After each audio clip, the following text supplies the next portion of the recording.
ચાલો આજે વાત કરીએ એક એવી કથાની જે સેવા અને શ્રદ્ધાનો જીવતો જાગતો પુરાવો છે. આ વાત છે જલારામ બાપાની અને એમના એક સંકલ્પની, જેણે એક એવા સેવાયજ્ઞની શરૂઆત કરી જે સદીઓ પછી આજે પણ અવિરતપણે ચાલી રહ્યો છે. આ કોઈ સાધારણ વાક્ય નથી દોસ્તો, આ તો એ બીજમંત્ર છે, એક દૈવી પ્રેરણા જેણે જલારામ બાપાને એમના જીવનનો સાચો માર્ગ બતાવ્યો. આ બે પંક્તિઓ જ એમના આખા મિશનનો પાયો બની ગઈ. તો આ બધું શરૂ ક્યાંથી થયું?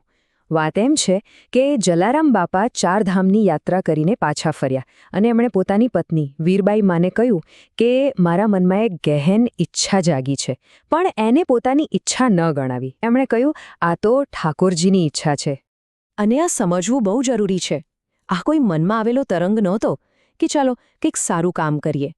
ના, આ તો એક આધ્યાત્મિક આદેશ હતો, એક એવો અવાજ જેને તેઓ અવગણી જ ન શકે. એમને લાગ્યું કે આ જ એમનું કર્તવ્ય છે, આ જ એમની નિયતિ છે. હવે વિચારો, આટલો મોટો સંકલ્પ, અને એના જવાબમાં વીરબાઈ માએ શું કહ્યું? ફક્ત 2 શબ્દો, જેવી તમારી મરજી. આ 2 શબ્દોમાં કેટલો વિશ્વાસ, કેટલો સાથ અને કેટલી શ્રદ્ધા છુપાયેલી હતી. કદાચ એમના આ અડગ ટેકા વગર આ સપનું સાકાર થવું શક્ય જ નહોતું. પણ આ રસ્તો ફૂલોથી ભરેલો નહોતો, બિલકુલ નહીં. આટલું ઉમદા ધ્યેય હતું, પણ એની પાછળ એક બહુ મોટો પડકાર પણ હતો, અને એના માટે એમને ઘણી મોટી અંગત કિંમત ચૂકવવી પડી. જો જલારામ બાપા પહેલેથી જ એમના કાકાની દુકાન છોડી ચૂક્યા હતા. કેમ? કારણ કે દુકાને આવતા સાધુ સંતો અને ગરીબોને તેઓ ખાલી હાથે પાછા નહોતા મોકલી શકતા. એટલે કોઈના પર બોજ બનવાને બદલે એમણે પોતાની એકમાત્ર આર્થિક સુરક્ષા છોડી દેવાનો કઠોર નિર્ણય લીધો. એમની સામે હવે 2 જ રસ્તા હતા. એક તરફ કાકાની દુકાન, સલામતી અને એક નિશ્ચિત ભવિષ્ય, અને બીજી તરફ અનિશ્ચિતતા, કોઈ પૈસા નહીં, ફક્ત ભગવાનની ઈચ્છા પર શ્રદ્ધા. અને એમણે બીજો રસ્તો પસંદ કર્યો. તો સવાલ એ છે કે આવક વગર, પૈસા વગર આ બધું થશે કઈ રીતે? પોતાનું ગુજરાન કેમ ચાલશે અને બીજાની સેવા કઈ રીતે થશે? એમનો જવાબ જેટલો સરળ હતો એટલો જ ગહન પણ હતો. સખત મહેનત. એમણે નક્કી કર્યું કે તેઓ ખેતમજૂર તરીકે કામ કરશે. એક ખેડૂત પાસે જઈને એમણે કામ માંગ્યું.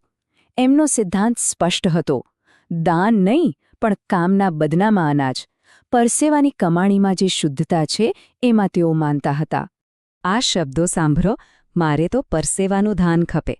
આ શબ્દો જ એમની વિનમ્રતા અને સ્વાભિમાનનો પરિચય આપે છે. ભલે સેવા કરવી હતી, પણ કોઈની દયા પર નહીં, પોતાની મહેનત અને હકથી. તો એમનો આખો દિવસ કેવો હતો? સવારથી સાંજ સુધી ભજન ગાતા ગાતા ખેતરમાં મહેનત કરવી. સાંજે મજૂરીમાં જે અનાજ મળે એ ઘરે લાવવું.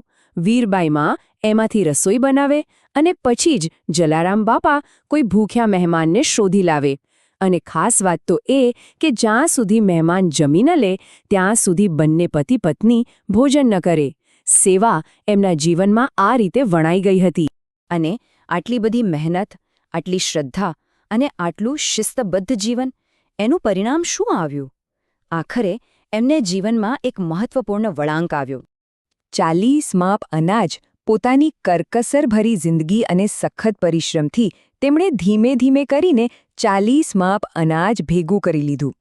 આ કોઈ ચમત્કાર નહોતો, આ એમની ભક્તિ અને મહેનતની સાચી ફસલ હતી. હવે એમની પાસે પોતાની મહેનતની કમાઈ હતી, એક બચત હતી.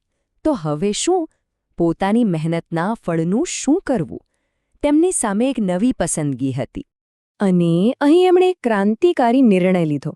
એમણે વિચાર્યું કે રોજ એક મહેમાનને શોધવાને બદલે કેમની એક એવી કાયમી જગ્યા બનાવીએ, એક એવું અન્નક્ષેત્ર શરૂ કરીએ જ્યાં કોઈ પણ ભૂખ્યો માણસ આવે અને આદરપૂર્વક ભોજન કરી શકે.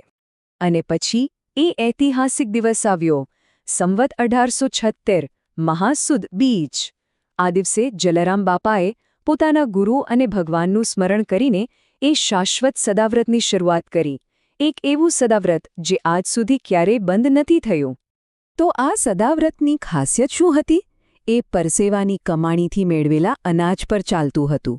એનો સિદ્ધાંત હતો, પહેલા બીજાની સેવા, પછી પોતાની. આ ભોજનનું એક કાયમી અને બિનશરતી અર્પણ હતું. અને સાચા અર્થમાં એ ઠાકોરજીની ઈચ્છાનું જીવંત સ્વરૂપ હતું. આખી વાત જાણ્યા પછી એક સવાલ મનમાં જરૂર આવે છે. આજના જમાનામાં જ્યારે આપણે સેવા અને દાનની વાતો કરીએ છીએ ત્યારે જલારામ બાપાની આ કથા આપણને નિસ્વાર્થ સેવાના સાચા અર્થ વિશે શું શીખવી જાય છે? આ વિચાર સાથે આપણે આજના વિશ્લેષણને અહીં વિરામ આપીએ છીએ.